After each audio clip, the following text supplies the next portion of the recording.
Tak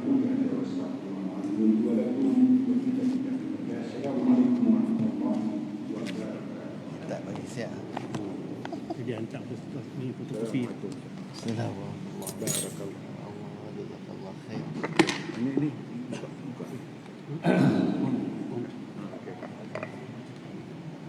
Ayam tak ada.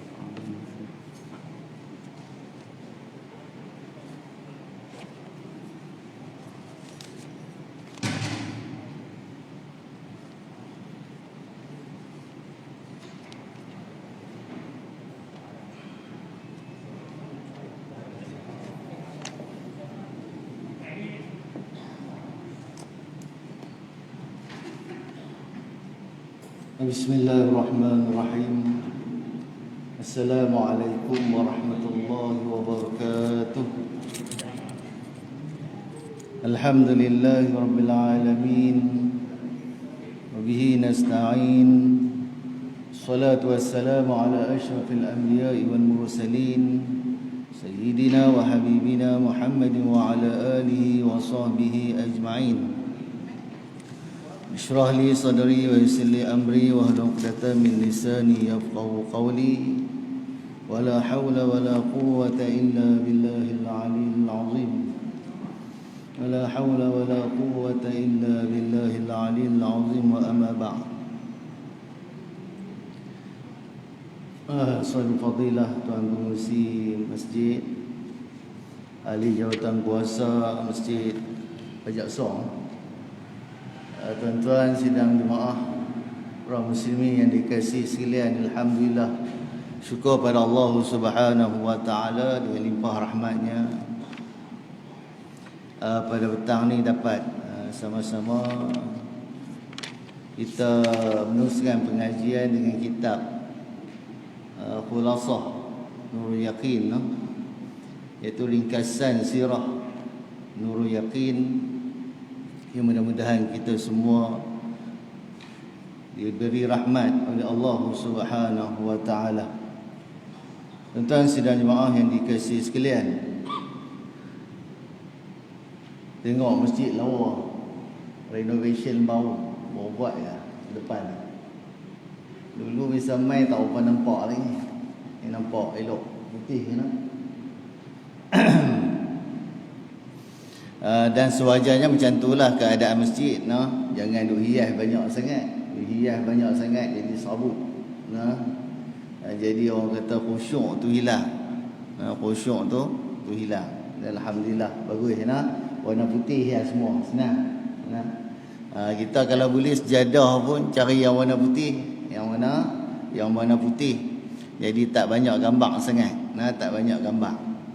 Antara sebab yang kita boleh sembahyang pejam mata ni, antaranya tu kata ulama sebab oleh kerana tempat kita sembahyang, tempat kita sujud tu bercorak-corak, hilang khusyuk. Disebabkan hilang khusyuk tu boleh kita ni pejam mata. Boleh kita ni pejam mata untuk nak dapatkan khusyuk. Sembahyang buka mata itulah sunnah daripada Nabi sallallahu alaihi wasallam. Baik, kita sambung bicara pada fasal yang kedua, kehidupan baginda sallallahu alaihi wasallam selepas dilantik menjadi rasul. Badu nuzulil wahyi, iaitu permulaan wahyu, turunnya wahyu kepada Nabi sallallahu alaihi wasallam. Diangkat Nabi sallallahu alaihi wasallam sebagai seorang rasul hanya 2 orang saja. Nah, pada majlis pertabalan tu hanya 2 orang saja, iaitu Nabi sallallahu alaihi wasallam dan malaikat Ruhul Amin, iaitu malaikat Jibril alaihi salam. Nah, dalam bentuk asalnya Nabi sallallahu alaihi wasallam dia tengok Jibril alaihi salam dalam bentuk asal.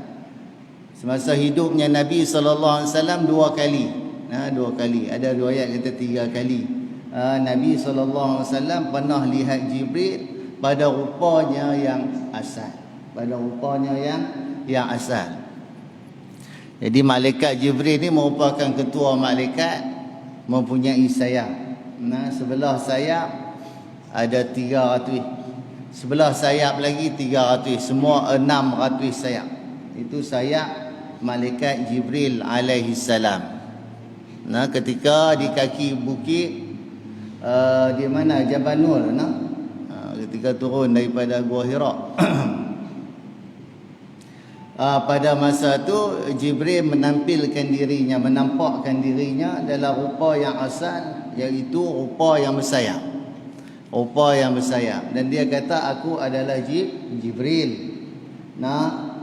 Dan kamu adalah Rasulullah. Maka itulah petabalan Nabi SAW secara resmi sebagai seorang Rasul.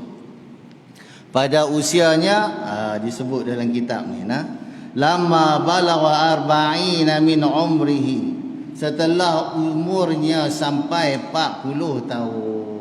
Pada usia 40 tahun, Allah melantiknya sebagai utusan Allah yang membawa berita gembira dan menakutkan.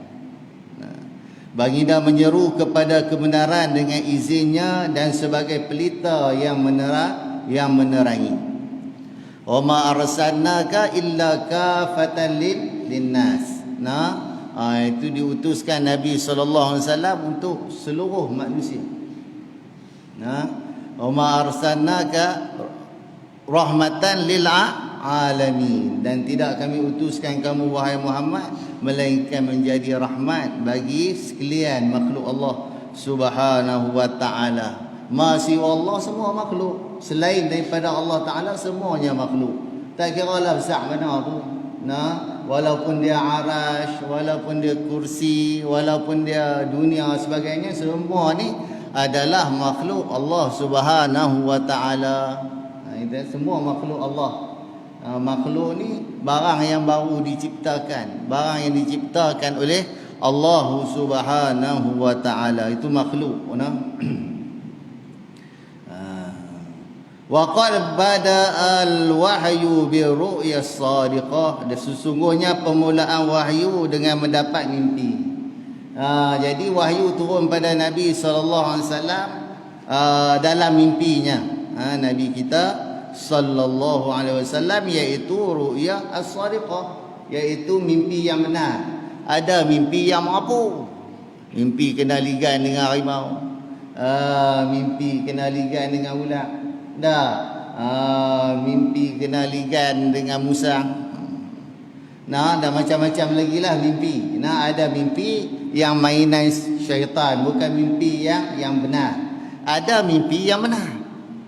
Mimpi yang benar. Jadi mimpi ni, kalau kita bermimpi, jangan kita cerita dekat orang yang tak tahu apa pasal bab mimpi. Orang yang paling arif dalam bab mimpi ini adalah Nabi Yusuf alaihissalam, yang Allah Ta'ala bagi kepada dia ilmu min ta'wilil ahadis. Dia boleh menafsirkan mimpi. Itu Nabi Yusuf alaihissalam.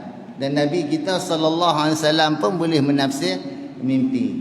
Cumanya kita ni orang awam, kalau kita bermimpi jangan cerita kepada orang-orang, sebarangan orang. Takut bila dia tafsir silap, dia tu atas kepala kita. Bukan semestinya mimpi itu nampak elok pada fikiran kita, eloklah dia punya maksud dia. Bukan macam tu. Ada setengah mimpi itu nampak macam tak elok, tapi maksudnya, artinya tu elok.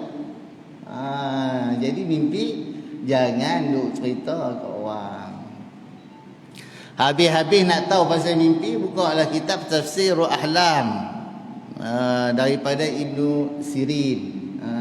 Ibnu Sirin ni adalah sepupu kepada Hasanul Basri, daripada kibar tabi'in, daripada ulama besar tabi'in. Di bab mimpi, ala kulli hal, jangan cerita sebarangan orang. Cerita kepada tok guru, kepada orang-orang yang alim, tu tak apa. Dan tafsirlah mimpi itu dengan baik, jangan tafsir buruk. Kalau kita nak tafsir pun, tafsir baik. Tafsir yang baik-baik. Jangan tafsir yang sebaliknya. Jadi tafsir yang elok-elok lah. Itu dalam bab mimpi. Ada wahyu yang datang dalam bentuk mimpinya Nabi sallallahu alaihi wasallam dalam mimpi. Bab azan misalnya, dalam bab azan ni mimpi kan? Dalam mimpi. Macam mana cara nak azan? Laungkan azan. Laungkan azan. Tapi nak laungkan azan pastikan masuk waktu. Dia pergi azan awal. Orang berkedarah makan buka puasa. Tu masjid dekat mana? Dekat masjid Taman Sri Gombak. Buka puasa awal 3 minit. Tuan-tuan, 3 minit dia buka puasa awal, dia kena ganti balik. Dia kena ganti. Ganti baliklah 13 jam. Ganti baliklah sehari. Kerana silap. Jangan kalut. Yang tu bilai pun jangan kalut. Tengok time betul-betul. Kalau takat jam cokiang-cokiang beli kat Rock ni tak usah lah. Jam dinding yang beli kat Rock. Jam dinding yang murah-murah. Ataupun kita tengok kadang jam yang kecil. Yang hak besar ni mahal ni tepat lah. Waktu dia tepat sikit. Ada kecil-kecil comel-comel tak kat surau tu. Itu pun hati-hati. Jam tu dia tak tepat. Dia suka lari. Mula-mula kita set tu tepat dah. Main seminggu 2 dia lari. Jadi yang betulnya ikut jam handphone. Ni ikut jam handphone. Jam handphone jam yang tepat. Yang betul. Sebab dia ada internet, dia update selalu time tu dia update. Jadi jam handphone yang paling tempat. Saya kalau pi majlis buka puasa tuan-tuan, saya perhati tengok jam dia. Kalau jam ni lain ni berapa ribu punya jam ni. Ini mahal. Nujahaknya murah-murah tu. Jadi bila nak buka puasa tu, saya dengar orang azan selalu tak pergi bawa makan. Tak pergi bawa makan. Nak ganti 13 jam. Kerana 1 minit ni 13 jam nak ganti. Tak pasal. Aku tak mau orang nak ganti balik tau. Puasa sehari pun kira padah kan. Kita jenis kurang puasa. Kedarah ya. Kerja di jamu makan saja, pergi masjid ni makan, pergi surau ni makan. Kira makan lah. Ustaz pula, special bagi kat ustaz. Gemuk Jadi bila nak makan, Ustaz dulu Ustaz dulu. Lepas tengok, ustaz tak makan lagi. Kita punya bola mulut tak telan pun. Agak-agak 1 minit ke baru kita telan. Tapi kalau masjid ni memang jam dia tepat lah. Jam dia tepat, tak jadi masalah. Jadi bahaya lah kalau sekiranya dia azan, dari segi teknikalnya jam tu ada problem, dia terazan awal, orang lain pun yakin dah, buka dah puasa. Sebelum nak buka puasa tu bawa kurma duduk dah tu. Lagi seminit bawa kurma duduk depan mulut dah. Duduk depan mulut dah. Azan saja. Loop masuk terus. Bahaya itu Memanglah kita ni sunatnya kita bersegera buka puasa. Tapi setelah yakin. Faham tak? Setelah yakin, bukan zon. Kita dah yakin time, tengok time tu. Okey dah pasti dah. Ini habis-habis orang azan, telah masuklah waktu buka puasa bagi kawasan Sepang. Macam mana Sepang? Kita duduk Pulau Pinang atau Sepang? Itu kena perhati betul-betul. Jadi itu setengah tempat lah. Berlaku di negeri Selangor. Selangor dia azan awal 3 minit, ganti 13 jam. Jangan lupa macam tu. Okey, baik. Jadi dalam bab azan tu daripada mimpi lah. Daripada mimpi yang mai seruan azan tu. Para sahabat duk mesyuarat. Macam mana nak panggil orang untuk datang sembahyang. Azan. Jadi kita azan tanda masuk waktu sembahyang dan juga nak sembahyang fardu. Nak sembahyang fardu. Itu kita azan. Nampak tak? Kalau ustaz tu mengajar lebih time, azan lah. Azan lah. Setengah ustaz dia tak mahu lah no. Qomat. Dia suruh qomat tu dia ada kerja tu nak pergi tanglin. Nak pergi tanglin pula. Sebenarnya lepas pada ustaz tu mengajar tak kira lah habis pukul 10 pun azan lah. Ustaz orang lain dengar ustaz lagi orang kata apa kena tu bila tak betul apa. Azan tak. Dia kata tu pula dah. Kita azan tutup lah mic luar. Mic luar tu tutup.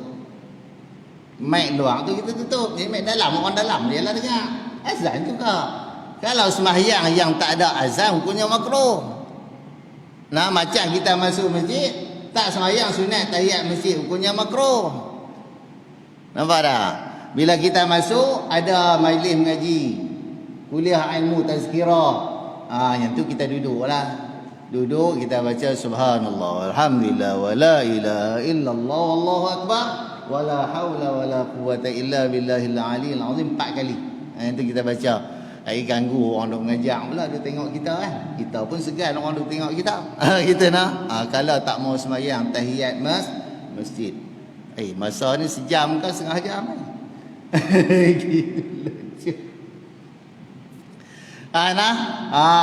Jadi azan tu tanda nak sembahyang fardu.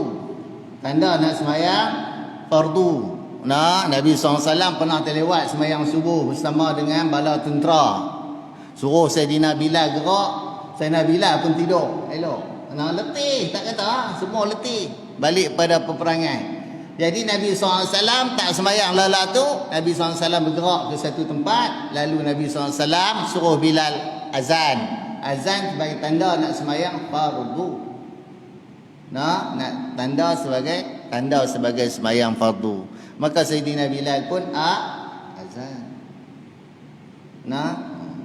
Tapi tu guru saya Syekh Nuruddin, dia suruh azan dulu. Kalau masuk waktu ikutlah macam mana pun. Dia bak khilaf waktu. Dia suruh azan dulu dia mengajak. Lepas tu dia mengajak betul qomat.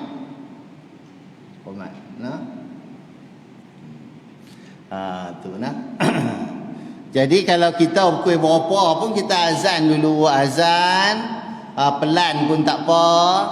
Buka mic dalam saja pun tak apa. Azan, qomat dan sembahyang. Kalau tak azan hukumnya makruh. Tak mau sembahyang sunat qabliyah tak apa.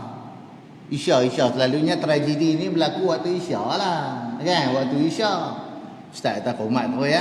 Orang belakang kata ustaz qabliyah tak buat gitu qabliyah tak buat lagi. Dia pun tak mengaji. Ustaz tu mengaji tinggi je dah kita tu jangan duk tikai kalau ustaz tu mengaji tinggi dah kita. Jadi ustaz tu pun suruh qomat. Dia kata tak sembahyang lagi. Tak sembahyang lagi sunat qabliyah. Sunat qabliyah tu boleh buat lepas isya boleh buat. Faham tak? Sunat qabliyah lepas sembahyang isya pun boleh buat. Nama dia qabliyah. Nampak tak? Macam tak bisa dengar. Faham tak? Sembahyang qabliyah isya. Ustaz kalau qomat lah. Kita sembahyang lepas sembahyang isya. Lepas sembahyang isya. Nama dia qabliyah. Saya sengap ni sekarang isya. Senyum sikit. Ngaji dah kan. Bab-bab tu tak ngaji. Ngaji dah saja tuan-tuan saja buat tak tahu. Jadi nanti cerita azan sikit jadi daripada mimpinya sahabat, kemudian sahabat lain pun bangun pada mimpi. Sayyidina Umar kalau tak salah dia kata macam tu, ya Rasulullah, aku bermimpi pun lafaz azan. Lafaz azan. Tapi orang lah ni azan, saya tak tahu tempat ni. Kadang dia tak sebut dulu. Macam ni. Asyhadu an la ilaha illallah, asyhadu anna Muhammadar Rasulullah, cara pelan. Ada dah sebut, saya tak tahulah. Tempat lain saya jarang dengar. Dia orang sebut asyhadu an la ilaha illallah, asyhadu an la ilaha illallah, asyhadu anna Muhammadar Rasulullah, asyhadu anna Rasulullah. Bawa angkat suara. Asyhadu an la ilaha illallah, bawa angkat suara. Jarang orang buat sunat tu. Tak tahu. Itu cerita azan pula. Jadi ada ru'ya yang sadiqah, mimpi yang benar, ilham daripada Allah ataupun wahyu. Kepada Nabi sallallahu alaihi wasallam ni kita panggil wahyu lah. Kalau kepada kita ni mungkinlah ilham. Mungkinlah ilham, petunjuk daripada Allah Subhanahu wa ta'ala. Fakana la yara syai'an fi naumi la tahaqqaqa fi yaqazatihi. Tiada suatu yang dilihat dalam mimpinya melainkan perkara itu akan benar-benar berlaku dalam jaganya. Berlaku dalam jaganya. Thumma nazala alaihi ruhul amin Jibril wa huwa yata'abbad fi ghari Hira. Kemudian malaikat ruhul amin ni malaikat Jibril lah. Malaikat Jibril alaihi salam. Iaitu Jibril alaihi salam turun membawa wahyu kepadanya. Baginda ketika itu sedang beribadat dalam Gua Hira. Gua Hira mana? Di Bukit Jabal Nur lah kan? Jabal Nur lah Gua Hira. Saya tak sana naik. Tuan naik tinggi taklah. Yang muda-muda boleh naiklah Rabat. Rabat ambil berkat.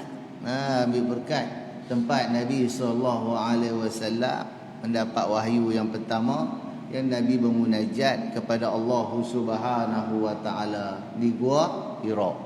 Tinggi kau. Ustaz Khairul Fitri dia biasa panjat ke? Saya 2 kali pergi haji, 2 kali tak panjat. 2 kali tak panjat masa pergi haji. Hanya yang saya minta cium Hajarul Aswad. Ya Allah, haji pertama tak dan nak cium. Hari haji kedua bagi dan cium. Lupa doa haji pertama tu. Orang ramai.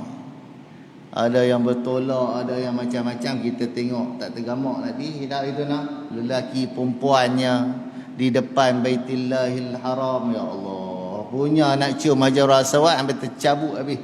Telekung tuan-tuan. Terlondeh habis kain ihram. Allah punya pulun macam tu kan. Jadi kita dah kata tak payah lagi lah, tak ada rezeki kita. Tapi lupa doa. Haji yang kedua tu baru teringat berdiri di depan multazam, kemudian berdoa kepada Allah Ta'ala. Ya Allah tu lepas tu dulu tak boleh mai cium Hajarul Aswad bagi can. Ya Allah tak apalah pukul 3 pagi pun tak apa, 4 pagi tak apa. Masa tu kalau tak salah waktu maghrib pun 3 pagi pun tak apa, 4 pagi pun tak apa, 5 pagi pun tak apa. Allah bagi can ya Allah. Tak dan 4 pagi pun semua bila habis saja berdoa tu macam orang tolak belakang. Tolak. Kita duk tahan ni tolak aku sebab kan macam nak marah tu tolak pum sedang lepas Hajarul Aswad dah. Pak Arab tu kata, polis tu kata cium. Cium lah dalam bahasa Arab lah kan. Cium. Kita pun cium. Rupanya minta lagi. Allah Ta'ala bagi lala tu. Allahu Akbar. Kalau nak tengok orang, kita tengok orang takut. Kalau pijak terberak kita. Wah ramai. Boleh mati macam tu ya. Boleh mati. Satu lagi masa melontak tu, kalau kita pakai kasut slipper, buang dululah kasut slipper tu. Sekali orang pijak kasut slipper kita tak lepit, tersungkuk, jadi arwah lah. Di Hajarah, di tempat jamrah, di jamrah tu. Gitu Jadi tak dan naik Gua Hira, tak dan lah ronda-ronda.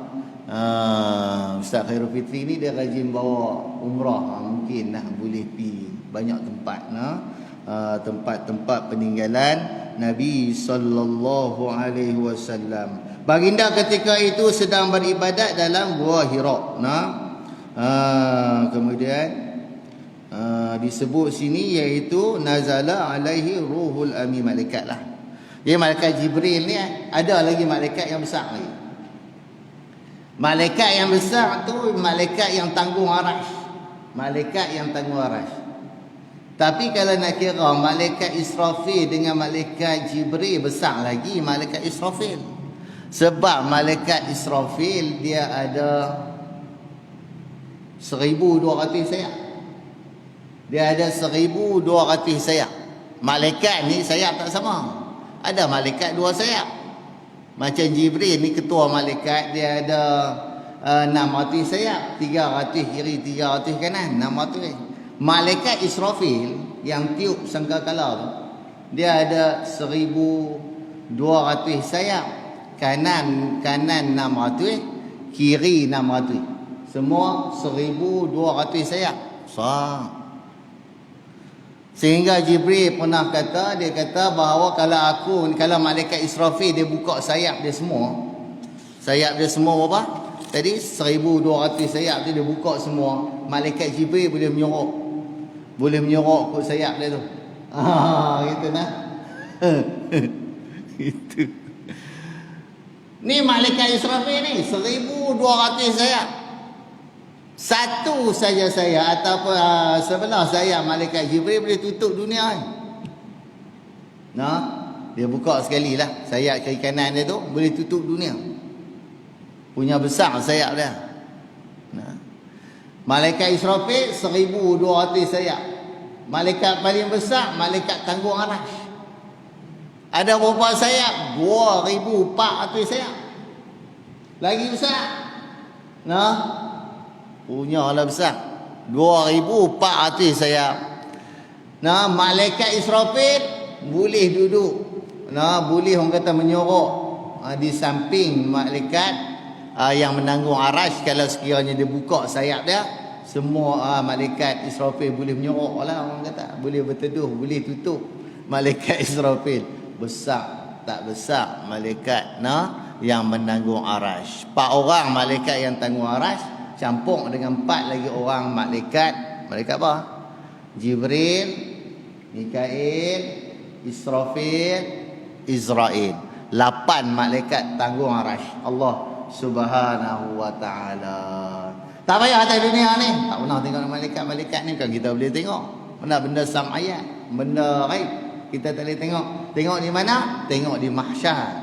Di padang mahsyar semua orang boleh tengok malaikat.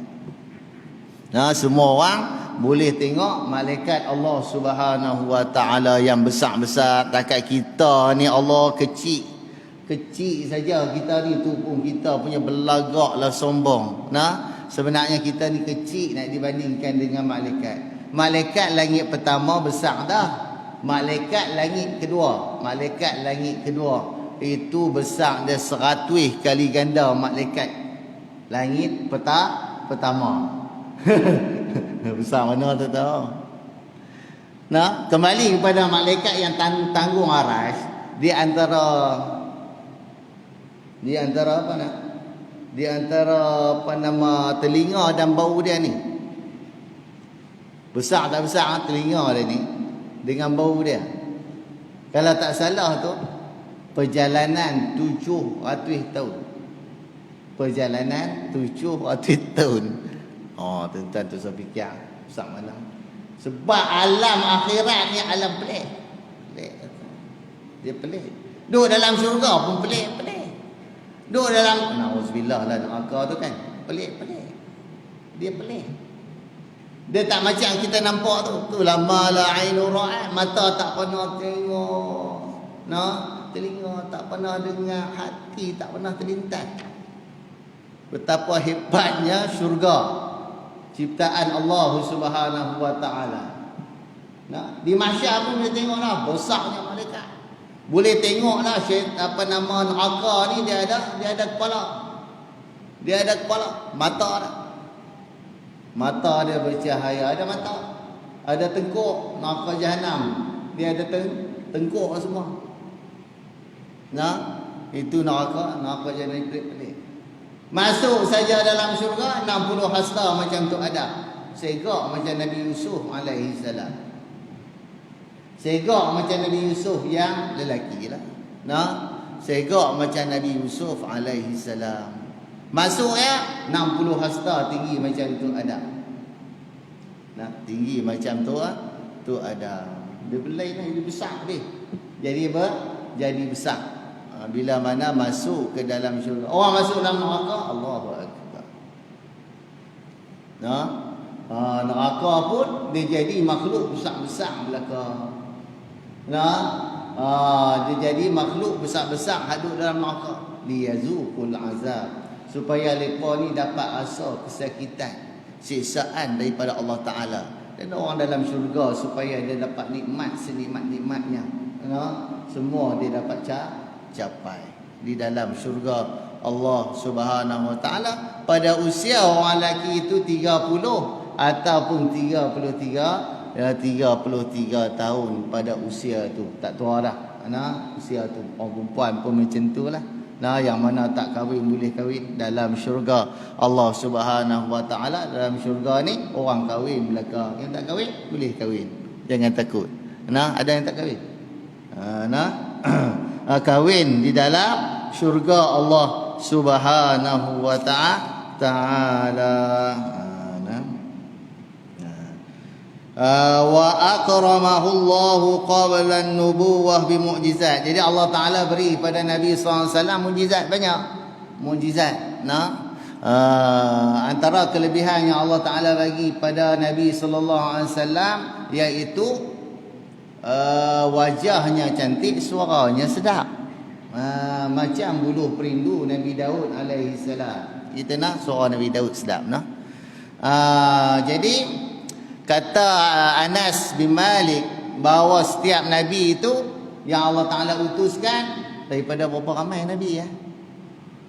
Nabi berapa ramai? Nabi bukan Rasul lah. Berapa ramai? Campur semua apa? 124,000. Tak tahu kat Pulau Pinang ada tak? Terkejut pula kat Pulau Pinang mereka. 124,000 bayangkan. Allah Alam tak ada lah dalil yang kata ada kat Pulau Pinang ni. Gitu. Mana serata tempat ni. Serata tempat. Allah Ta'ala utuskan Nabi. Ada Nabi yang Rasul, ada Nabi yang bukan Rasul. 124,000. 124,000. Semuanya handsome. Semuanya mancu. Semuanya sedap suara.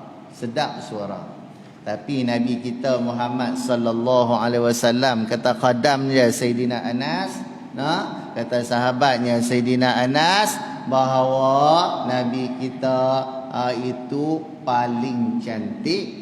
Nabi kita paling cantik dan paling sedap suaranya. Itu mukjizat yang Allah Ta'ala bagi kepada Nabi SAW. Umpama bila tengok Nabi ni, umpama tengok bulan purnama. Bulan purnama bercahaya, bercakap keluar cahaya kuk-kuk gigi. Itu Nabi sallallahu alaihi wasallam. Bak kata ulama, semua mukjizat yang ada pada Nabi lain ada juga pada hadis pada diri Nabi sallallahu alaihi wasallam. Mukjizat yang ada pada Nabi lain ada juga kepada Nabi sallallahu alaihi wasallam. Kadang-kadang lagi hebat yang Allah Taala kurniakan mukjizat kepada Nabi kita sallallahu alaihi wasallam. Cantiknya lebih cantik daripada Nabi Yusuf alaihi salam. Walaupun dah sahabat Nabi yang nama dia Al-Kalbi, ni orang yang segak, orang yang handsome. Rupa dia nak macam Nabi juga. Tapi Nabi handsome lagi lah. Ni sahabat Nabi. Malaikat ni Jibril alaihissalam, kalau dia merupa dia minat jadi muka sahabat Dihyah Al-Kalbi. Dia minat merupa sahabat Nabi yang lelaki tu. Kalau malaikat lah Jibril dia turun. Kalau malaikat Jibril dia turun, dia merupa jadi muka sahabat Nabi sallallahu alaihi wasallam. Dia Al-Kalbi. Orangnya handsome, orangnya smart. Ni malaikat ni kalau merupa jadi jantan. Tapi malaikat bukan jantan. Ataupun perempuan, lepas kata malaikat perempuan kapiak tu. Malaikat bukan perempuan dan malaikat bukan jantan. Tapi kalau malaikat ni dia turun, kalau dia merupa jadi Dia jadi Mubaidimah. Dia jadi Diyah Al-Kalbi. Dia jadi sahabat Nabi. Dia jadi orang lelaki lah. Rupa saja. Hakikatnya malaikat bukan lelaki, bukan perempuan. Itu dah. Itu kena faham tu. Malaikat yang dicipta oleh Allah Ta'ala daripada cahaya. Ia menunjukkan atas mana masa depannya yang hebat. Antaranya baginda dipayungi awan dalam perjalanan ke Syam kali kedua. Jadi awan ni dia ikut Nabi SAW. Jadi Nabi sentiasa dipayungi oleh awan. Dan Nabi SAW tidak ada bayang. Jadi kalau kita nak tahu lepas tu bagi tahu ni rambut Nabi, don't worry, senang saja. Pergi ambil torchlight dulu rambut Nabi tu. Memang ada rambut Nabi disimpan di museum. Disimpan zaman berzaman disimpan. Rambut Nabi SAW antaranya yang dipakai oleh nama apa? Khalid bin Walid dalam medan perang. Orang kata Khalid bin Walid hang ni perang tak pernah kalah sebab apa? Dia buka serban dia rambut Nabi duk ada kat tu. Ambil berkat dengan rambut Nabi SAW. Nabi berkat. Ni rambut Nabi duk ada. Satu hari rambut Nabi dia punya serban jatuh. Dia punya jari tak kira. Dia punya jari mata. Sampai ada orang yang menjadi benteng dia daripada dibunuh, ada yang mati. Tapi dia duk cari serban. Mana serban? Dia cari. Itu.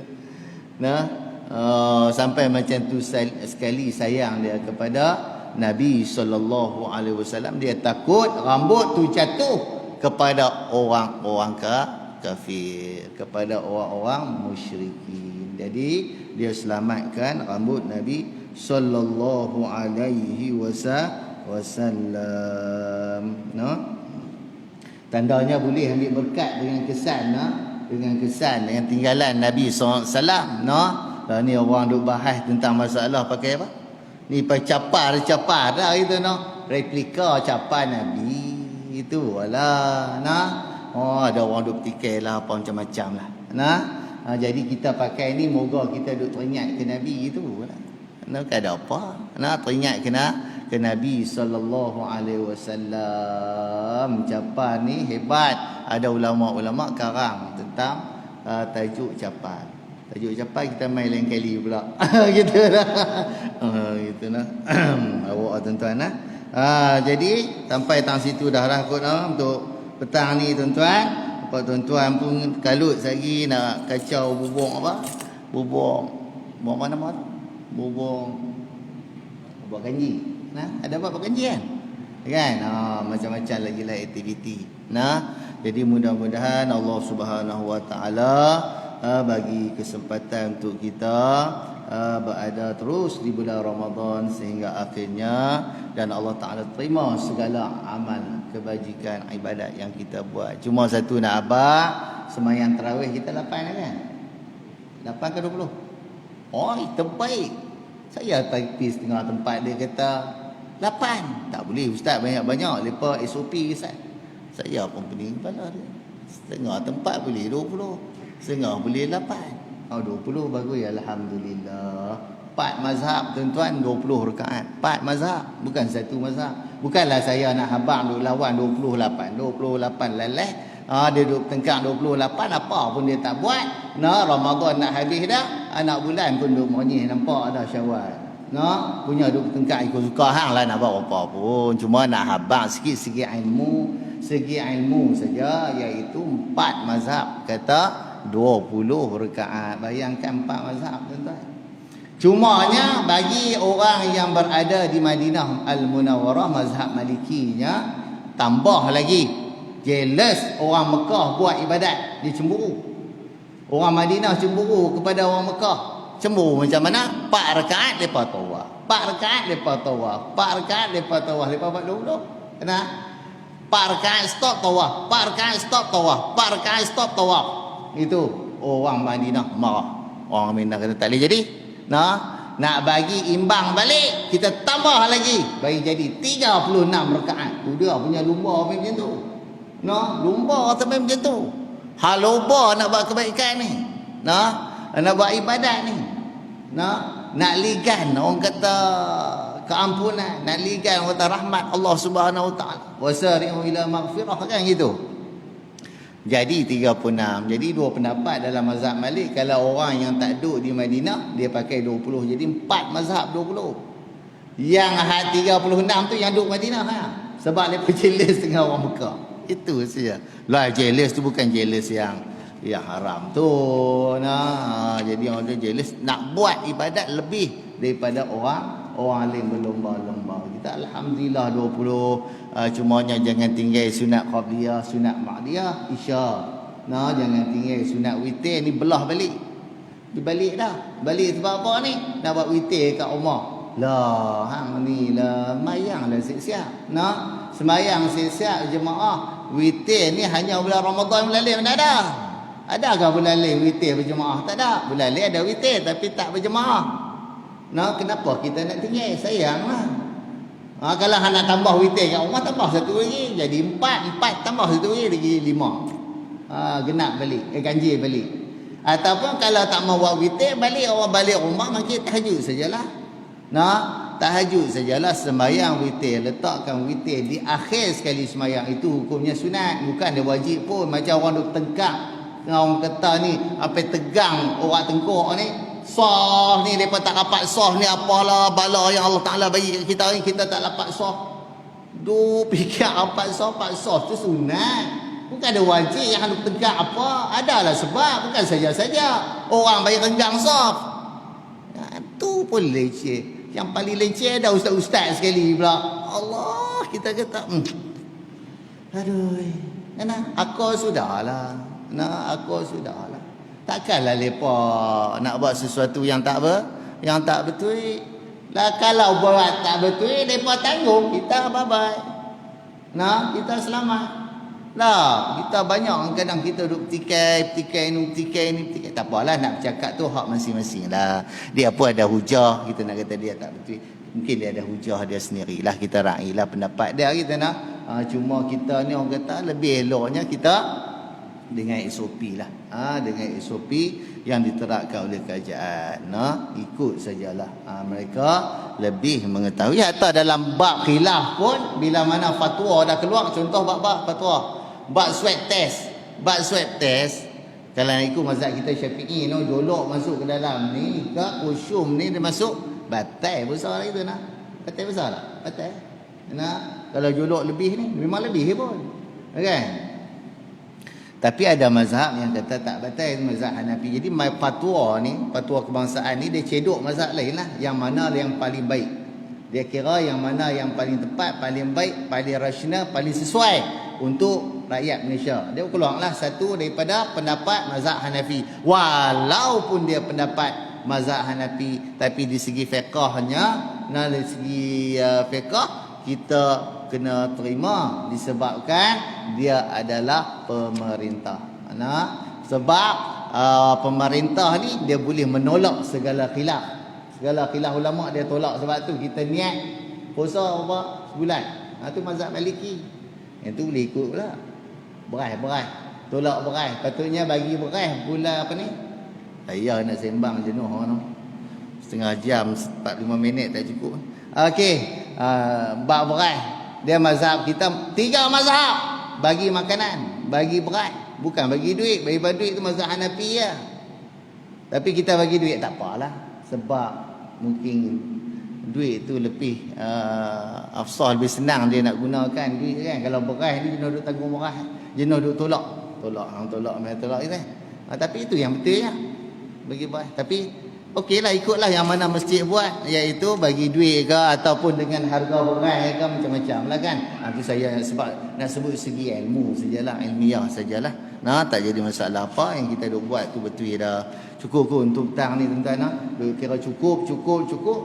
Tak habis-habis tak. Duk merapu gitu. Jadi yang baik pada Allah Subhanahu Wa Taala, salam silap pada kemahlian asni. Aku qauli hadza wa astaghfirullah li wa lakum wa li sairil muslimin wa muslimat fastaghfiruh innahu wal ghafurur rahim. Bismillahirrahmanirrahim. Allahu fa'ala ma 'allamtana wa 'allimna ma yanfa'una wa zidna 'ilma اللهم فقهنا في الدين وعلمنا التأويل واهدنا صراطك المستقيم الحمد لله رب العالمين سبحانك اللهم وبحمدك أشهد أن لا إله إلا أنت أستغفرك وأتوب إليك بسم الله الرحمن الرحيم والعصر إن الإنسان لفي خسر إلا الذين آمنوا وعملوا الصالحات وتواصوا بالحق وتواصوا بالصبر السلام عليكم ورحمة الله وبركاته